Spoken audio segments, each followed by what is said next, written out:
engagement. So we're really, really happy to have her be our keynote speech to kind of give you an idea of what student government means to her from an administrative level and kind of how you can engage with that. So without further ado, Katie.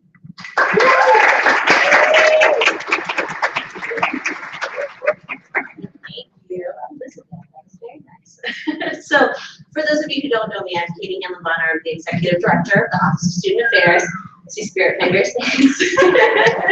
Some of you know I like the staffing, and so I expect to get a lot of that now because I don't love it. Yeah, I like spirit fingers better. That's a great way to show that you're feeling what I'm saying. No.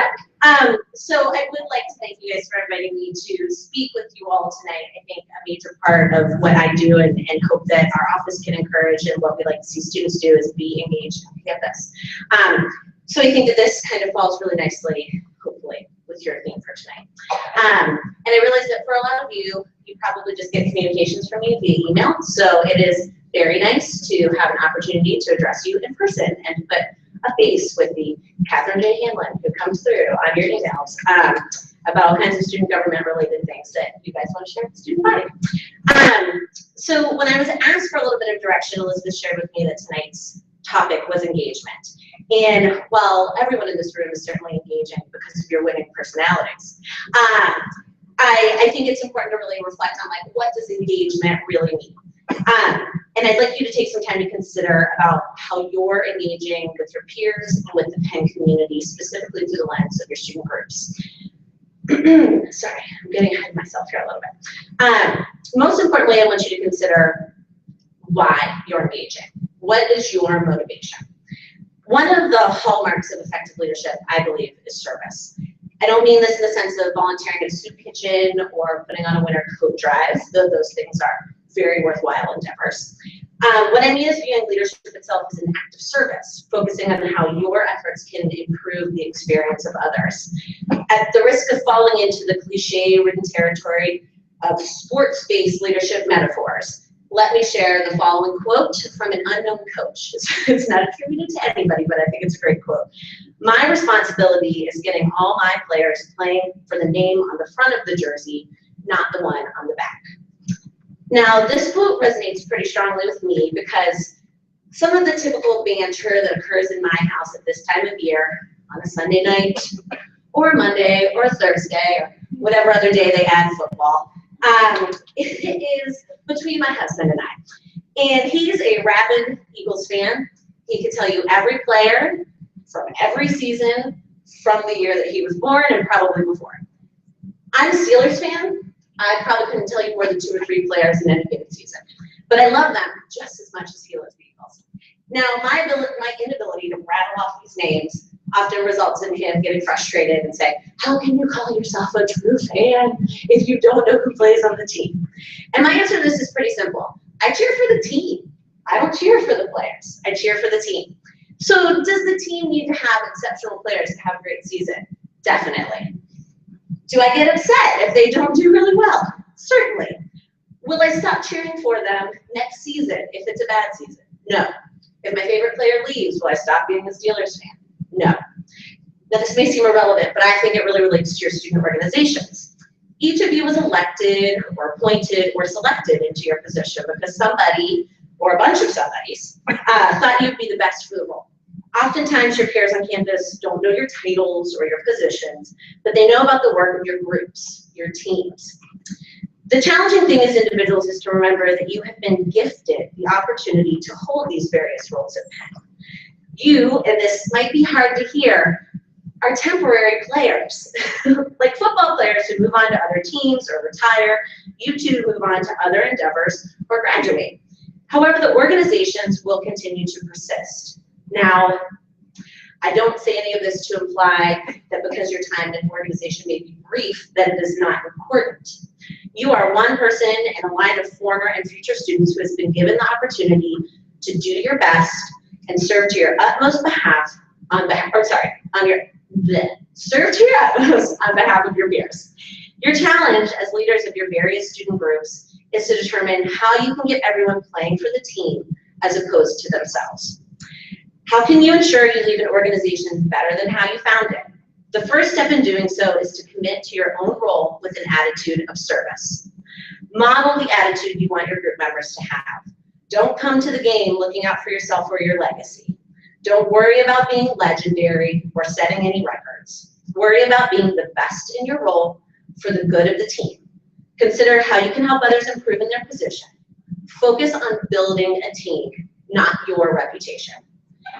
Due to recent campus and world events, many of you are attempting to change culture, change policies, and change attitudes on our campus. This is not easy work. It's certainly not the kind of thing you can easily just check off of a to-do list, but it's meaningful, potentially trajectory-altering work for future students to come. As you engage in your efforts, continue to reflect on how you are serving others. Those are here now, and those who have yet to come. Are you genuinely connecting with each other? Are you taking time to listen, really listen to what people have to say? Are you building programs and traditions that are inclusive of everyone? Do you have healthy, thriving organizations that encourage people to be their best selves? Be honest with yourselves when answering these questions. And don't be afraid to change things if you aren't happy with your answers. Be especially open to the questions and feedback you might receive tonight during the Q&A. Fewer situations will put you in a better position to practice what I have just preached. I'd be remiss if I didn't also take this opportunity to thank each of you for the work you've done thus far. Some of you are still fresh into your career at Penn, while others of you are nearing your final semester on campus. This in itself is a perfect example of the cycle of leadership on which so many of your organizations are built. Take a look around the room and think about who you would like to thank for their service. And I will actually ask you to do that. Turn around, take a look. Who would you like to thank for the things they've done to serve?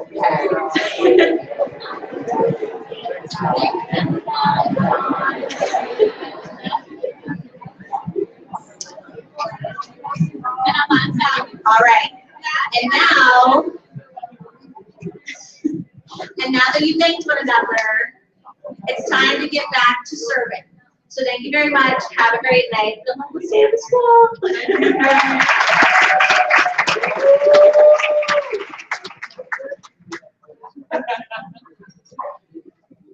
Thank you so much, Katie. That was great. So there have been questions, and I usually don't break programming to do this, but there have been questions about our live stream. I'm not a tech person, so apparently I screwed up a little bit and didn't check the internet as well. And I tried to use my phone, and my parents are mad about my data, so I'm not going to continue to do that. But we are recording it, so if you want to let your constituencies know that we'll send out the recording, and I'll write up the summary. So that's the little announcement.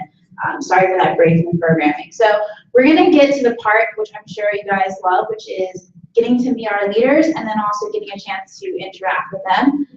So we have all 6 branches represented here, and I asked them to take a second and kind of think about what they've done over the past year, and also think about the ways in which you guys can engage with their branch in particular. So if you guys could each do a little brief introduction of who you are, your branch, that would be great. Start with Joyce. Woo! Woo!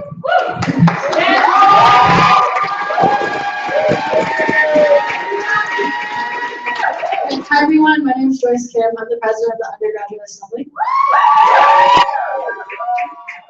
Hi guys, my name is Lucas Sigmund. I'm the chair of SKU. Hi everyone, my name is Devin Griston and I'm chair of the NEC. Hi everyone, my name is Renato O'Donnell and I'm the chair of the Student Activities Council.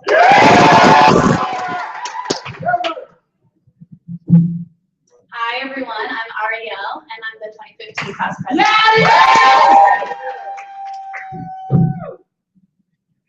Matus, 2016.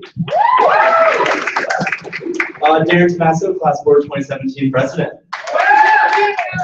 Vadim, class of 2018. And I'm on Tran, the vice president of SPEC.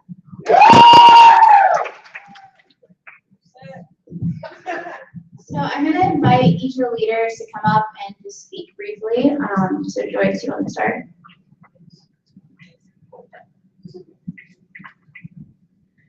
Good evening. Thanks so much for being here. Thanks so much to the NEC for organizing this great event. So once again, my name is Joyce. I'm the president of the Undergraduate Assembly. So we're the elected representative branch of student government that aims to improve student life through funding, services, and advocacy. So the UA has a lot of exciting initiatives that I want to share with you today. So the UA first works to centralize funding at Penn since it operates a $2.1 million budget. So our treasurer, Amanda Costa-Ruiz, has done a wonderful job creating a funding steering assembly, which gathers chairs of funding sources on campus to answer questions regarding the Common Funding App. So the new Common Funding App, or the CFA, is the one-stop source for student groups to apply for event funding from a variety of different sources across the university. So the CFA was actually created in partnership with Penn Labs, which is a student-run organization that builds technology for student use. We're also partnering with SAC to develop online training modules on Canvas to help treasurers learn more about the funding process. Services-wise, the UA just launched a new website. If you haven't checked it out already, please check out www.pennua.org. It increases transparency and improving communication with the student body. We also just had a social media contest in which our likes jumped from 743 to 1,157 and counting. So shout out to Robin, our communications manager. And also in partnership with Penn Labs, we plan to launch the Penn mobile app next month. The app will feature different things such as a Canvas map and dining hall menus, and the UA will also run its annual airport shuttles. For the first time, there'll be online ticketing, so we're really excited about that. So also as a representative body, the UA is working hard on a number of different projects that align with many of the really important issues on campus. These include, but are not limited to, the Wellness Guide. So in partnership with the Penn Undergraduate Health Coalition and Student Health Services, we've developed a guide that includes different resources on campus that can help with students' mental wellness. This guide has testimonials of other students that utilize a particular space and its resources. We've also received a Year of Health grant funding. So we'll be having a launch event with a one-page version of this guide, and then we're gonna launch the full guide thereafter. Also, the Student Financial Services Advisory Board, with the great help of the 5B, which includes the Asian Pacific Student Coalition, Manda Alliance, Latina Coalition, Umoja, the United Minorities Council. We've been working with SFS to create an advisory board, and the 5B has had a huge role in initiating this. So we're really thankful to you all for that. And so multiple drafts of this constitution have been reviewed, and we're hoping to launch sometime this semester. Also, there's a commission on alcohol safety and communication. So a lot of students responded for more communication after there's an announcement during Flame that the Pennsylvania Liquor Control Board is going to have a stronger presence on campus. So we want to make sure that there was better communication between administrators and students. So Daniel Kahana, our student life director, along with Andrew Robinson, our speaker, has played a large role in gathering members from Interfraternity Council, Penn Health, Department of Public Safety, and the Office of Alcohol and Other Drug Initiatives to make sure communication happens more effectively. Also, Jane Meyer, our Social Justice Committee Director, has done a great job initiating bystander training with the Office of the Sexual Assault, Violence, and Prevention, who Justin Ritz is the new director of. So these are just a couple of examples of all the different initiatives that are happening this year. So we plan to continue these initiatives into the coming semester. But something that you may have noticed with all these initiatives is that each of them involve partnerships with other groups on campus. And this is where Katie's point about engagement comes in. Without these connections or without these partnerships, all of these initiatives would not be possible at all. So that's why it's really important for students to be engaged in what we do, so that we as the UA can really serve students' interests to the best of our abilities. So that being said, we look forward to working with all of you in this upcoming year. Thank you.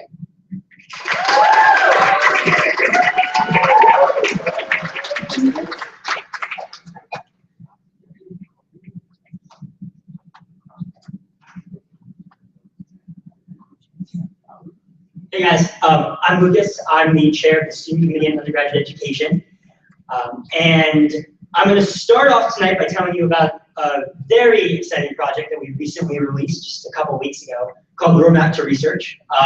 So the Roadmap to Research is a project that's taken about 2 years for SPEE to produce. And it's a great document modeled on Roadmap to Penn, which you all know very well because you got it the first time you ever found out you were coming to Penn in your packet in the mail. And it's basically a guide to give you the opportunity to figure out how to research at Penn. It's designed for those who want to get involved in research from the start and those who have been doing research but want some guidance as to how to improve their experience, how to maximize their opportunity.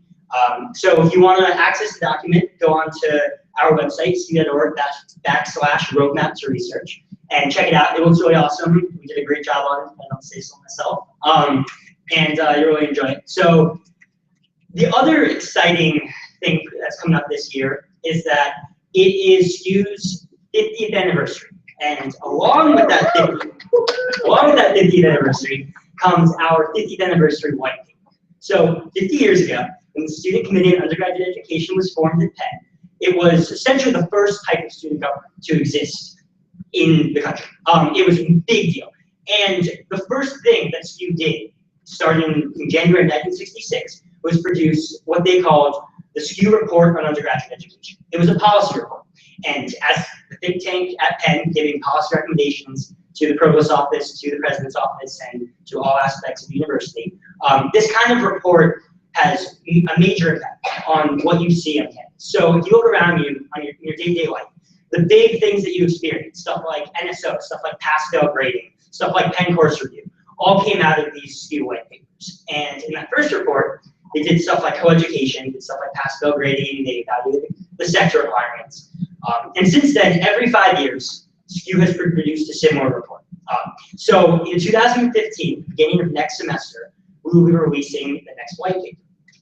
The white paper is going to be 50 to 60 pages long. It's a pretty lengthy document. So I won't tell you guys everything that's in it, but I'll give you a few spoilers to hopefully entice your interest to check it out. So a couple of the topics that we're going to be looking at in the white paper this year are, with regards to NSO, an opportunity to centralize pre-orientation information and other NSO experiences into a website online that everyone can access, both those who are about to enter Penn as well as those who have been here for years who want a refresher on what these opportunities are and what NSO means to us. The second spoiler is we're looking at innovative learning experiences that go on campus and innovative teaching. And part of this is going to be exploring these very new types of courses called Student Active In-Class Learning Initiatives, SAIL courses, otherwise known as flipped classroom in some cases, which are innovative ways to make our learning experience better. Because we have new technology, we have new ways of thinking, and we shouldn't be using the same 100, 200, maybe 300-year-old styles of lecture and education that we had when Penn was founded. So we're looking at ways to improve those and make those new cutting-edge methods of education work here at Penn. And the third spoiler that I'm going to get out is we're looking into the topic of civic engagement. And this is really going to be an exploration of how to take all of the vast numbers of opportunities and experiences that you as students can have at Penn and bring them together in a way that makes it easier to access. You know, you have all sorts of organizations from Civic House to the Netter Center to Fox Leadership to various student groups and all over campus, all these opportunities. So how can we find a way to make them accessible to everyone and make sure that we're using our resources more efficiently? So to move on to how the students can get involved. So what does all this mean for you? What it means is next semester, the first thing you're going to do is you're going to go out and read the white paper. I know, right? Great homework assignment.